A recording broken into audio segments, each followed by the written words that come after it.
जय गीता भागवत।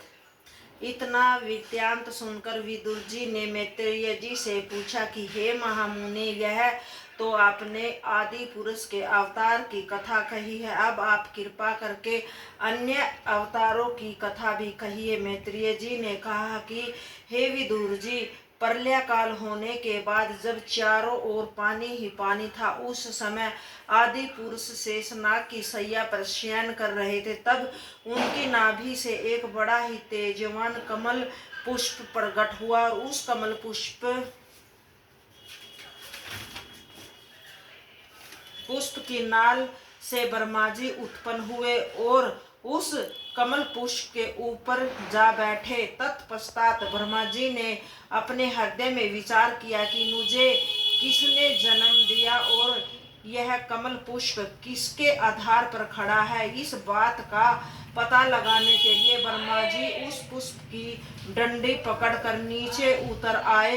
1000 वर्ष तक निरंतर जल की थाह लेने पर भी जब उस कमल पुष्प की जड़ का कोई पता न चला, तब वे थक कर फिर उसी कमल पर आ बैठे। इसलिए यह जानना चाहिए कि स्वरूप में सभी जीव अज्ञानी हैं। श्री नारायण की कृपा से ही सबको बाद में ज्ञान प्राप्त होता है कि जिस समय ब्रह्मा जी उस कमल पर बैठे हुए चिंता कर रहे थे, उसी समय आकाशवाणी हुई, हे ब्रह्मा, परम ब्रह्मा परमेश्वर का भजन तथा स्मरण करो, तभी तुम्हें ज्ञान होगा। इस आकाशवाणी को सुनकर जब ब्रह्मा जी ने श्री नारायण भगवान का भजन तथा स्मरण किया, तब उनके मन में यह ज्ञान का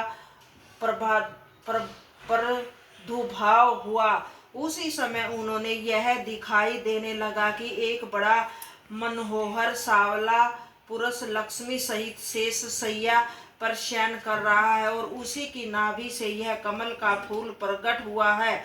इस प्रकार ब्रह्मा जी को ज्ञात हुआ कि उस कमल के द्वारा उन्हें प्रकट कराने वाला आदि पुरुष वही है और उसी ने उनको संसार की रचना करने की आज्ञा दी है। तब ब्रह्मा जी को समस्त वस्तुएं उसी आदि पुरुष के रूप में दिखाई देने लगी। उसी समय उन्होंने हाथ जोड़कर उस आदि पुरुष की वंदना की और कहा कि हे त्रिलोकीनाथ, जो प्राणी आपसे विमुख रहते हैं उनको कभी भी सुख प्राप्त नहीं होता और उनको आठों पहर उठते बैठते सोते जागते कल की चिंता लगी रहती है।